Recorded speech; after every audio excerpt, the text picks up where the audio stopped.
to see thousands of dead fish in the rivers. And now there is growing concern that these pesticides are causing serious human health problems too. As Jim O'Connell discovered, some Prince Edward Islanders are paying a very high price in the search for the perfect potato.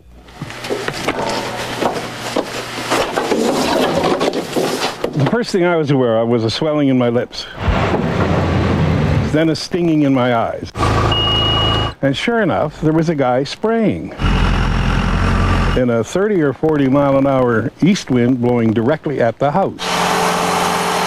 It was like one of those old Hollywood movies where they release the gas and it's coming towards you. A picturesque paradise by the sea, home to Anne of Green Gables, where the soil is red and the economy is driven by tourism and potatoes. That's the wholesome image Prince Edward Island has enjoyed for generations. But something has gone wrong. This pastoral province may be poisoning itself. Prince Edward Island is covered with sprawling potato fields, most of them drenched with toxic pesticides. 7,000 fields covering 110,000 acres. That's an awful lot of spuds. More than 1 billion kilograms produced every year on this tiny island. And there's constant pressure to produce even more, thanks in large part to North America's love affair with the French fry. Once proud potato farmers are now finding themselves under siege, blamed by their neighbors for wreaking environmental havoc on their island.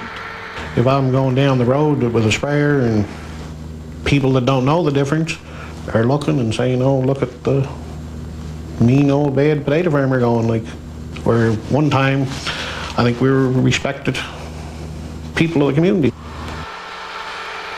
Alec Doherty works the same land his great-great-grandfather first sank a plow into 150 years ago. But this is high-tech farming, where crops are doused with pesticides every week. Individual farmers can easily spend $100,000 a year just on chemicals to ward off bugs and disease. They say they have no choice.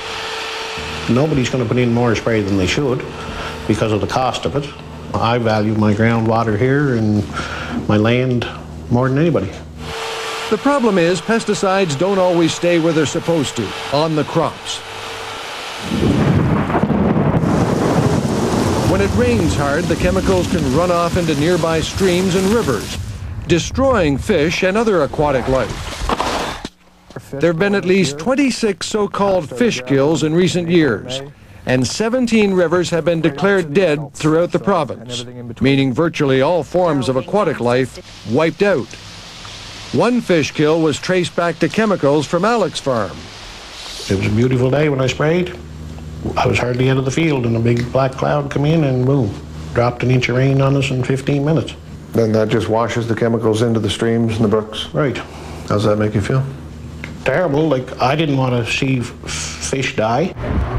If anyone should be worried about pesticides, it's farmers like Alec, who are exposed regularly to these chemicals, some with documented links to human health problems such as cancer.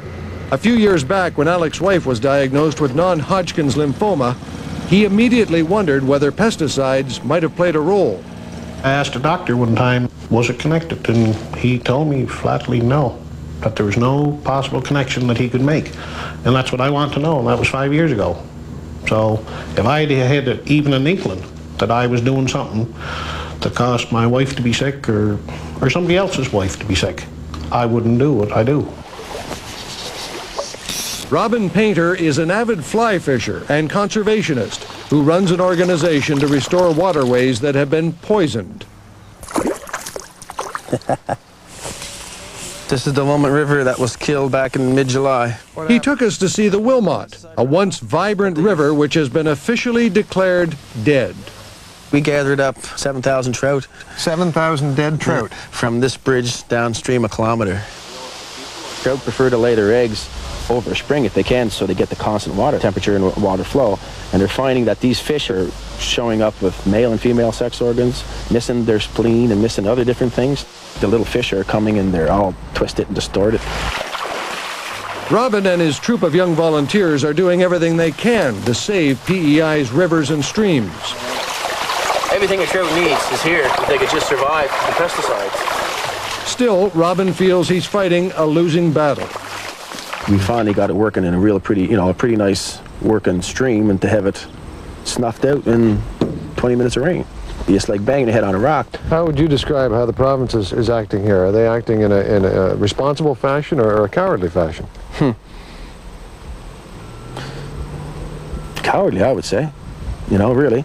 They don't seem to want to do anything that's going to amount to any kind of inconvenience to the farmers. What has changed dramatically in recent years is the intense pressure on farmers to produce an endless supply of potatoes.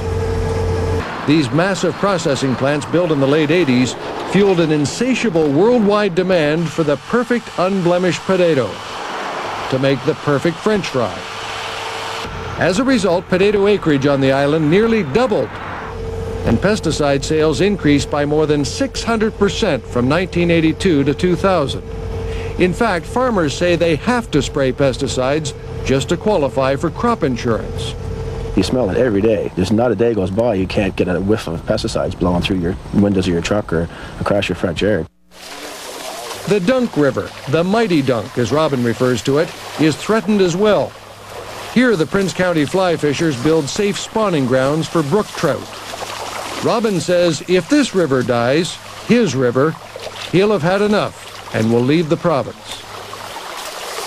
After years of environmental damage, the PEI government has only just recently introduced laws to curb the runoff from pesticide-laced fields.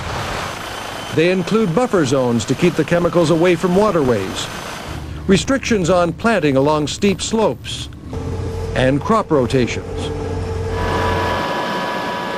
You don't have to go far to start to see potato fields. W5 went on a surveillance flight with Gerald McDougall, an enforcement officer with the Ministry of the Environment, to see if farmers are complying with the new laws. Within minutes, the officer spotted numerous violations. If you look down there, down below, you can see all the runoff. You can actually see where it ran across the main part of the potato field and ran down into the stream there. We saw 5 tonight, 5 possible violations just tonight in what 40 minutes that we were up. In 1 month alone, enforcement officers spotted nearly 100 violations, but only a couple of farmers have been charged, with minimal fines of about $200. I didn't realize that we'd see as many fields in non-compliance, so we had to push the education side of it a lot more than we expected. Farmers really do seem to want to cooperate with us, and if anything, like I say, there seems to be more of a misunderstanding than anything else. Manny Gallant is a shellfisher who has seen the devastating effect of pesticides in the surrounding seawaters. There's no way that that poison is going to stop at the freshwater mark. It's going to keep on going. It's going to go into the bays. The farmers, they've taken a lot of trees away from the brooks to gain more land, so they can plant them bloody old potatoes. If something's not done about this, what's going to happen to your island here? I'm sure that the spray is going to kill other things too. What about people?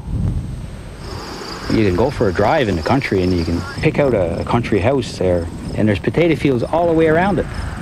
And you might even see a couple of kids out there playing in the yard, I mean, whenever they go there and spray them fields, nobody can tell me that that spray is not harming them kids.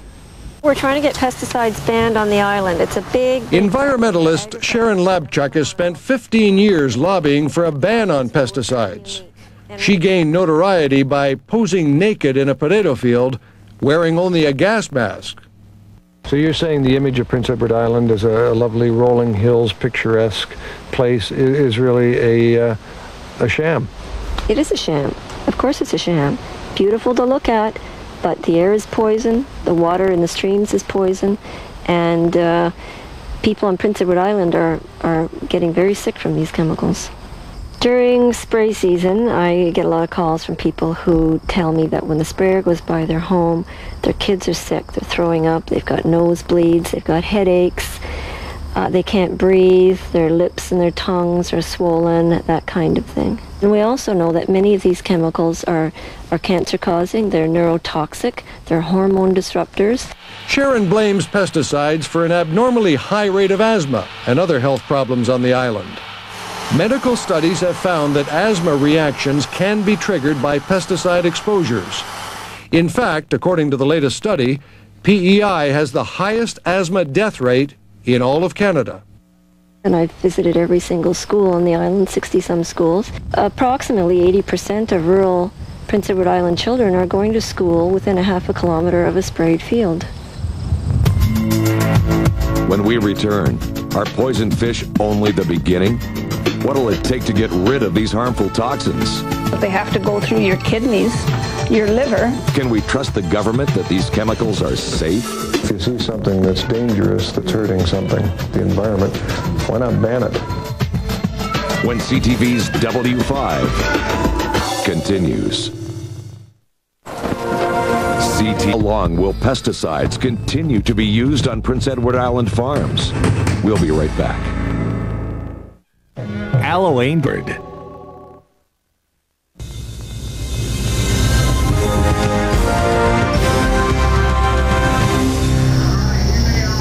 Six-year-old Perry Costain has spent most of his life suffering from chronic asthma. He needs 7 medications a day just to catch his breath. To say that asthma runs in this family is an understatement. Perry's mom, Carol, has it too. In fact, all 4 of her children have suffered from asthma. Pretty darn scary when you see your child laying on the examining table in the hospital, and the doctor not there, the nurse is working around him, and drool coming out of his mouth, and he's breathing so hard that his stomach is going under his ribs, and his tips of his fingers are purple. And Carol is convinced that pesticides from nearby farms are seriously harming her family. They want you to look after your children. They want you to keep them healthy and happy and so on and so on. And they're letting this happen. They're, they don't give a damn about the sprays.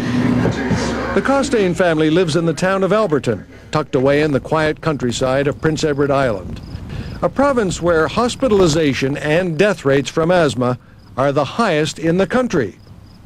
No visible signs of pollution here, no factories, no smokestacks, just potato fields. As far as the eye can see, potato fields covered with pesticides. For the government to say that that the chemicals are safe, well, if they're safe, what the hell are the fish doing floating around dead? I think the government better get off their asses and take a look around and think about what they're saying, that the chemicals are not hurting us, that they're safe, because they're damn well not safe. It's good to...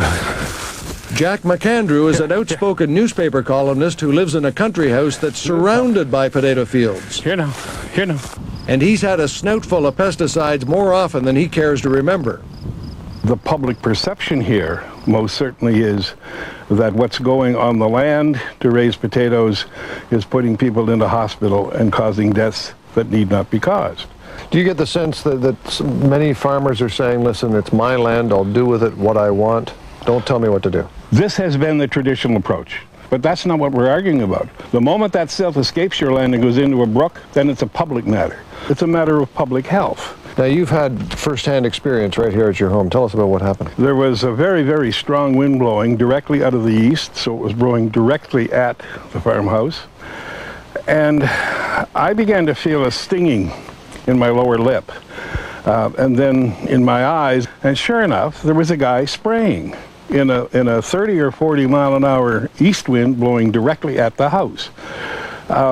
He waved to me as he went by, if you can believe it. We're dealing with poisons. Call them crop protectants if you wish. The fact is they are poisons, and the label says they are poisons. At this Environment Canada lab in Moncton, scientists examined fish from PEI to determine what killed them. Of all the chemicals used on Prince Edward Island potatoes, one shows up again and again: azinphos-methyl, which destroys the nervous system and is known to be highly toxic to fish. The federal agency that regulates pesticides was warned about the danger of this chemical at least 2 years ago by Environment Canada, but is now just beginning a phase-out process that will take 3 more years. Wendy Sexsmith helps run the Pesticide Management Regulatory Agency, Ottawa's pesticide watchdog.